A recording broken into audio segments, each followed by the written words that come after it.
maaari palagay natin, ay iba, sa iba, ay ganun tayo, wala tayong gano'ng malagay, di ba? Especially sa family natin, sa trabaho natin.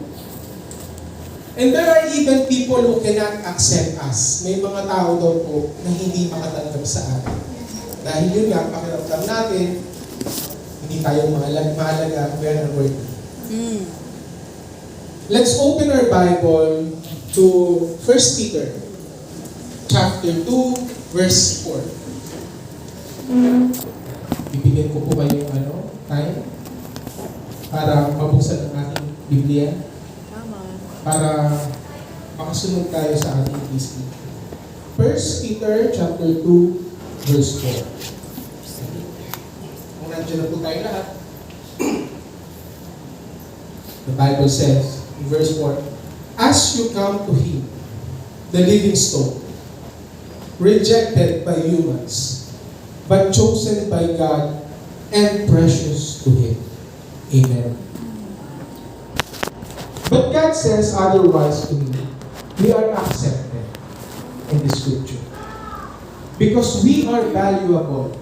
Kasi we are precious to Him, di ba? Right. We are precious kay Father para kay God. How much do you think you worth? Hindi po ito tungkol sa network o sa kayamanan natin dito sa mundo. It's not about our network here in the mundong iba. But ang ibig sabihin po to, I'm talking about your self-worth. Bagamat para sa iba, ang halaga ng buhay nila ay nakasalalay sa kahalaga or nakasalalay sa kanilang yaman. Yeah. But don't ever confuse your wealth with your worth as a person. Ang pagiging mayaman o mahirap ay wala pong kinalaman. Wala pong kinalaman na mayaman tayo dito or mahirap tayo. Walang kinalaman yan kay God. Bagamat ganito ang pananaw ng marami dito sa mundo, at naniniwala po ako na yun na, yung natin, yun na yung halaga natin. May mayaman, may mahirap. Diba? Kaya nga, people try to become rich. People try to become famous, powerful and influential for them to become valuable and accepted. Mapapansin natin maraming mga vloggers nagtatry na maging famous. Kasi siguro, nandun sila sa point na pakiramdam nila, hindi sila mahalaga or wala silang halaga sa society nila. Paano ba natin tunay na malalaman ang halaga ng ating buhay? And probably po mga kapatid, mga kaibigan, there's a lot of ways to look at. But let me share po with you two things that determine the value of something. First po, ito yung what someone is willing to pay for something. What someone is willing to pay for something. Ito yung gagawin mo ang lahat para makamit mo or mapasayo yung bagay na yun. Secondly, sino ba ang gustong bumili at magmay-ari ng bagay na iyon? Sino-sino ba yung gustong bumili? Sa ganitong paraan, ipinahayag ng Diyos ang kahalagahan ng ating buhay. And ang sabi po sa Bible, malaking halaga ang ipinantubo sa inyo ng Diyos. Sa 1 Corinthians chapter 7, verse 23. So mga kapatid, mga kaibigan, we belong to God. And Jesus paid His life para sa atin. God own us. God own us. And the cross proved it. Dapat natin unawain na walang makakapagbayad ng malaking halaga para tubusin ang ating buhay na higit kaysa sa ginawa ng Diyos sa atin. Amen, kapatid? Gusto ko lang pong i-appreciate last night na nagkaroon kami ng Bible study with DJ.